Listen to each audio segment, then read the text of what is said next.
Hey everyone, welcome back to the channel. Today, I have a story that will pull you in from the very first moment. So get comfortable because this one is emotionally shocking and full of twists you won't see coming. It all begins with a woman whose only request was simple, innocent, and completely heartbreaking. She walked into a bank and said, "I just want to see my balance," and standing right behind her was a millionaire who found her request amusing. He laughed, but that laugh didn't last long because when he finally saw the screen, everything changed, and this moment would transform both their lives forever. It's a story about judgment, second chances, hidden pain, and a truth that refuses to stay buried. So let's start right at the moment everything began. It was a quiet Tuesday morning, the kind of morning where everyone is half asleep, waiting in lines and scrolling through their phones at the downtown Citibank. Customers slowly shuffled forward as the employees typed away behind the counters, and among those customers was a woman in her mid-40s, small, thin-dressed in worn clothes, and clutching a folder that looked like it had been opened and closed too many times. Her name was Sarah, and despite looking exhausted, she forced a tired smile at the bank teller as she waited her turn. She kept glancing at the folder as if it held her whole life inside. Behind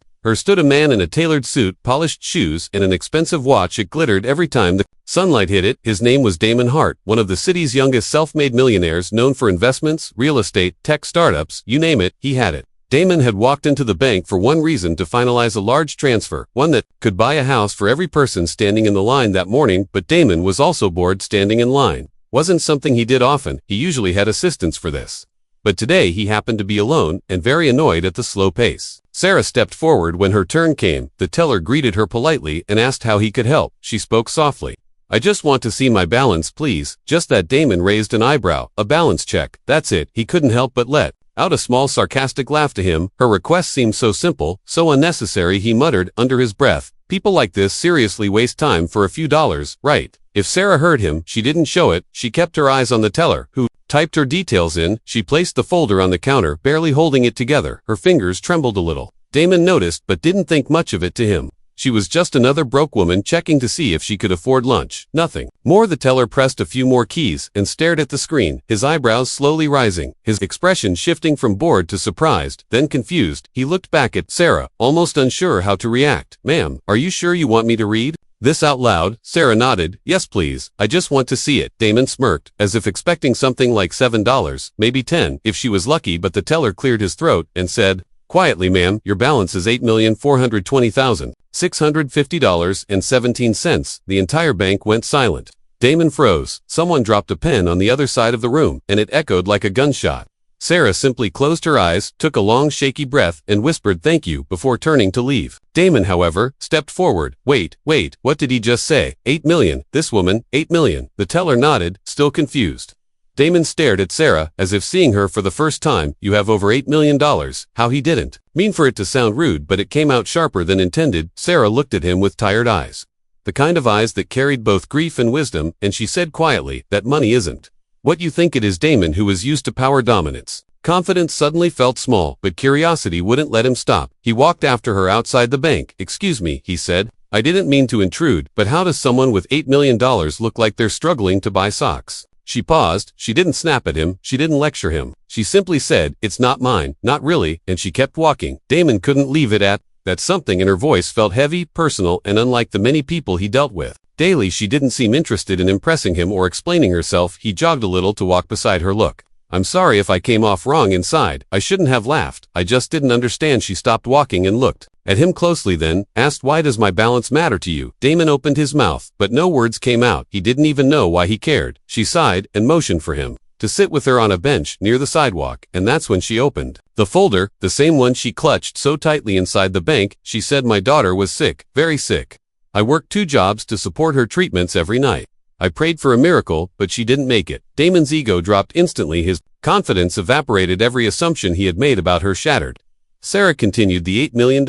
You heard, that's her insurance payout money. That I never wanted money that came to late, money I can't touch." She swallowed hard, as though the words themselves cut her from inside. People see numbers, but they don't see the story behind them. They don't see what was lost to receive it. Damon felt the weight of her words press on his chest harder than he expected. He had made money his whole identity, success, his armor, wealth, his voice, yet here stood a woman who had more money than half the city, but carried more grief than he could imagine. Damon tried to speak, but Sarah continued, "I check the balance once a year, just to be sure it's still there, because that money is the last thing connected to her. It's not wealth, it's a reminder The wind blew softly leaves, shaking around them. People walked past without a clue about the life-changing conversation happening right there on the street. Damon finally said quietly, "I'm sorry I judged you." Sarah nodded. "I know you did, but you're not the first. People assume things about everyone. Money has a funny way of blinding people." Damon's face softened, shame mixing with curiosity. He had built an empire, but he had lost his parents young. He knew grief, but not this kind of grief, not the grief of losing a child. He said, "You shouldn't be going through all this alone. Do you have anyone, family, friends?" Sarah shook her head. "My husband left after our daughter passed." Grief changes people. He couldn't handle it. "I don't blame him, but it left me with this, and myself." Damon felt something unusual, something foreign, empathy he wasn't used to being moved by strangers. But Sarah wasn't just a stranger anymore. She was a reminder of everything he took for granted. Damon said, "May I ask why you looked so scared when you checked the balance today?" She hesitated, then finally answered, "Because today is her birthday. I check it every year." On her birthday, Damon's breath caught in his throat. The city noise suddenly felt distant, smaller, insignificant. They sat quietly for a moment, and then Sarah picked up her folder, ready to leave, but Damon stood up to look. "I know you don't owe me anything, and I know I don't know you, but if you need help, support, anything, even someone to talk to, I'm here." Sarah looked at him again, this time not with exhaustion, but with surprise, genuine, unexpected surprise. Most people avoided her story, turned away from grief, or tried to comfort her with empty words. But Damon didn't do that. He simply offered to be there without expecting anything in return. She said softly, "Why do you care so much?" Damon answered, "Because maybe for the first time in my life, money didn't matter, and I wanted to understand why." Sarah closed her folder and sat down again. This time voluntarily she began telling him about her daughter Ellie, a joyful little girl who loved stars and drawing and believed that every person had a light inside them. "Some people's lights are hidden behind pain," she used to say.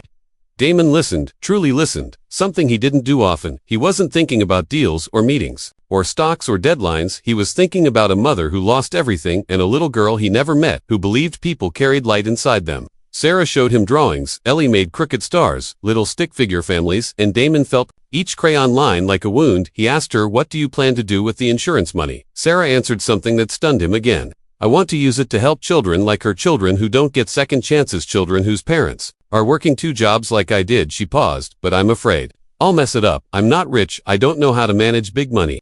Damon couldn't help but smile. "Actually, that's something I can help with." Sarah looked unsure. "I don't want charity." He shook his head. "This isn't charity. This is partnership. You have the heart, I have the experience. Why not build something together? Something in Ellie's name." She stared at him, considering his words, and for the first time he saw something flicker in her grief. "Hope, very faint but real." Damon continued, "Imagine a foundation that provides support for sick children and struggling parents. Imagine offering help before it's too late." Sarah's eyes filled with emotion. She whispered, "Ellie would love that." Damon asked, "Can I help you build it?" She nodded, tears rising and falling silently. From that moment, everything changed. Damon used his business knowledge to set up a legal team, advisors, and financial managers. Sarah contributed the heart, the mission, the vision. Within months, they created the Ellie Star Foundation, named after the little girl who believed everyone had light inside them. The foundation provided medical support, food programs, emergency funds, parenting resources, and free counseling for families in crisis. Damon and Sarah started working side by side. She handled the emotional outreach and he handled the financial planning, and over time,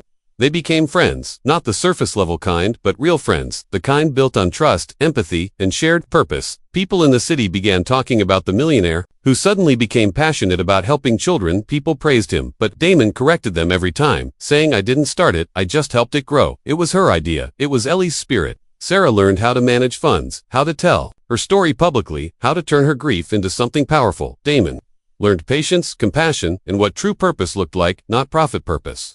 The day came when the foundation launched its first major program. Damon looked over at Sarah, who stood under the banner, "Ellie's Light Shines On." She held one of Ellie's drawings that they printed on the brochures. As parents and children entered the hall, Damon turned to her and whispered, "Thank you." She looked confused. "Why are you thanking me?" he said. "Because you reminded me that money doesn't make us human, empathy does." Sarah smiled, a real soft, warm smile, the kind she probably hadn't shown in years. The applause began. Families cheered, donors clapped, volunteers waved. The foundation had become something bigger than either of them expected, and it all started with one sentence: "I just want to see my balance." Months later, Damon found himself standing in the same bank, the same line, the same teller, but this time he wasn't laughing. This time he was thinking about how many people stand in lines all over the world, carrying stories no one sees, and silently he promised himself never to judge another person again just by what they look like or what they ask for, because sometimes the simplest requests hide the deepest pain and the greatest stories. As the years passed, Ellie's foundation grew into one of the most trusted nonprofit programs in the region, helping thousands of families. Damon often visited children in hospitals, something the old him would have never done. Sarah became a mentor for grieving parents, guiding them through the darkness she once faced alone. And every year on Ellie's birthday, they checked the balance again, not because they needed the money, but because it was a ritual, a reminder, a promise that Ellie's light would keep shining. And Damon never laughed again at anyone who looked like they didn't have much, because he learned the greatest truth of his life: not all wealth can be seen in a bank account. Some wealth lives in stories, in courage, in love, in loss, and in the people who choose to turn their pain into purpose. So that's the story of a mother, a millionaire, and a little girl whose light changed both of their lives forever. If you found meaning in this story, make sure to like, share, and subscribe, because we bring you stories that touch the heart and awaken the soul. Thanks for watching, and I'll see you in the next one.